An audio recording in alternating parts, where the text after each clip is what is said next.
E aí, galerinha do terceiro ano, beleza? Vamos repor, né, a nossa aula do dia 13 do 9, tá? E o assunto que eu estava falando até o presente momento era sobre relações ecológicas entre seres vivos, tá? E eu falei sobre, na aula passada, sobre as relações intraespecíficas, ou seja, entre indivíduos da mesma espécie, né? Falei das relações intraespecíficas harmônicas e desarmônicas, certo? Aquelas que não causam prejuízo para um ou para ambas as partes envolvidas e aquelas que causam prejuízo para um ou para ambas as partes envolvidas. Então, só revisando, tá? As relações harmônicas intraespecíficas se refere a colônia e sociedade, certo? E aquelas que são desarmônicas, que causam prejuízo, intraespecíficas são competição, certo? Canibalismo e amensalismo. São os três tipos de intraespecífica desarmônica, tá? Então, a partir desse momento, eu irei falar da interespecíficas, ou seja, entre indivíduos de espécies diferentes que irão conviver ou pode ser desarmonicamente, tá, causando prejuízo para um ou para ambas as partes envolvidas, ou harmonicamente, que não vai causar nenhum prejuízo, tá? E geralmente eu começo a falar sobre as relações interespecíficas harmônicas. Quais são os tipos, professor, de relações interespecíficas harmônicas? Se refere a mutualismo, protocooperação, inquilinismo e comensalismo, tá?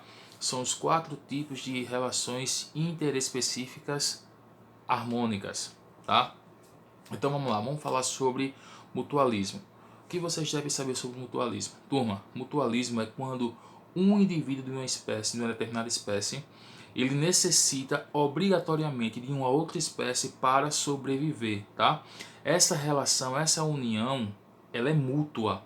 Um vai ajudar o outro para a sua sobrevivência, tá? O principal exemplo para essa relação são entre os ruminantes, tá? Os animais herbívoros com as bactérias, os micro-organismos que estão dentro do seu rumen, dentro do seu sistema digestório. O que acontece? Esses animais, eles não conseguem fazer o processo da degradação da celulose. Sendo assim, essa celulose ela precisa ser decomposta, tá? Esse vegetal ele precisa ser decomposto para que a celulose seja quebrada em partículas menores e as células desses animais consigam absorver esse processo, tá? Consigam absorver essa celulose. Daí, eles não realizam esse processo de quebra da celulose e não conseguem absorver. Então, o que aconteceu? O que acontece? Esses animais, eles precisam de um auxílio dos micro-organismos, principalmente bactérias e protozoários, tá?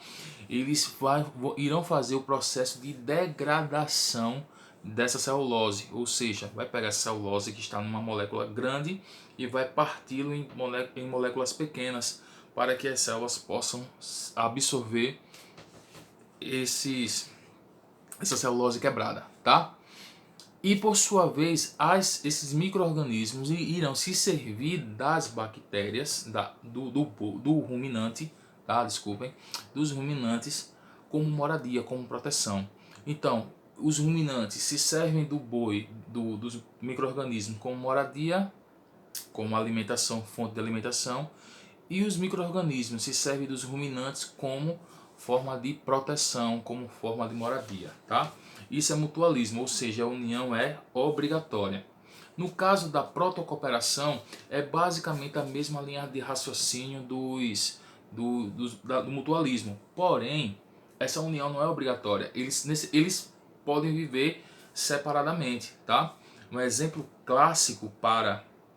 Então, o conceito, vamos primeiro conceituar. O conceito para protocooperação é uma relação em que dois indivíduos de espécies diferentes estão ligados entre si, porém eles podem viver separadamente, eles podem viver isoladamente. Um exemplo clássico para a protocooperação é o caranguejo paguro, tá? Ou caranguejo eremita. O que acontece?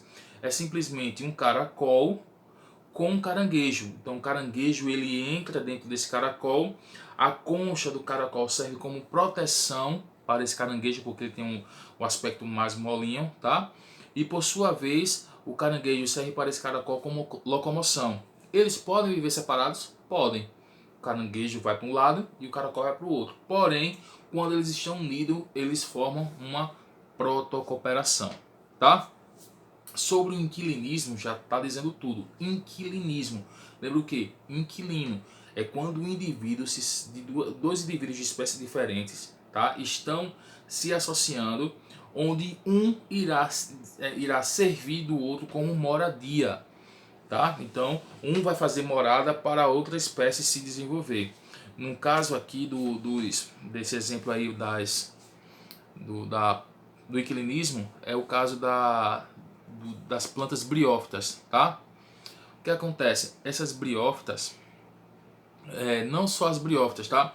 As plantas epífitas, certo? Não só as briófitas, mas as plantas epífitas, elas sobem para a copa dessas grandes árvores, para que elas lá em cima dessa copa realizem fotossíntese. Então elas vão sobreviver realizando a fotossíntese, tá? Porque geralmente essas plantas epífitas elas ficam mais no solo.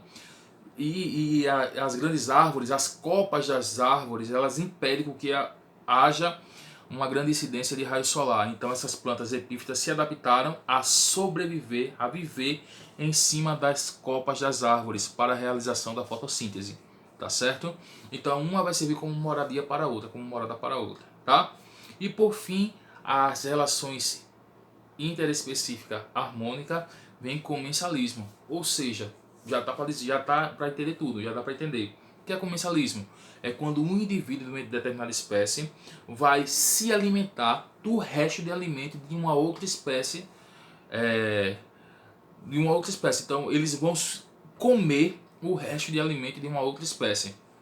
Um caso aí, um exemplo clássico para isso são o tubarão, tá? E o peixe piloto.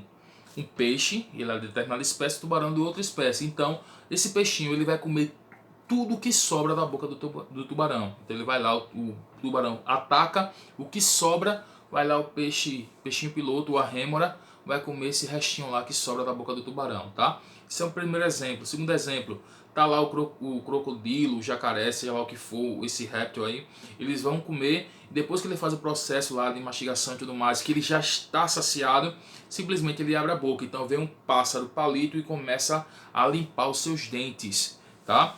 Isso é um tipo de protocooperação e comensalismo, tá certo? Pode, nesse caso aí do peixe, do pássaro palito mais o jacaré, o crocodilo, pode ser associado também como protocooperação, tá? Como também, principalmente como comensalismo, tá, turma?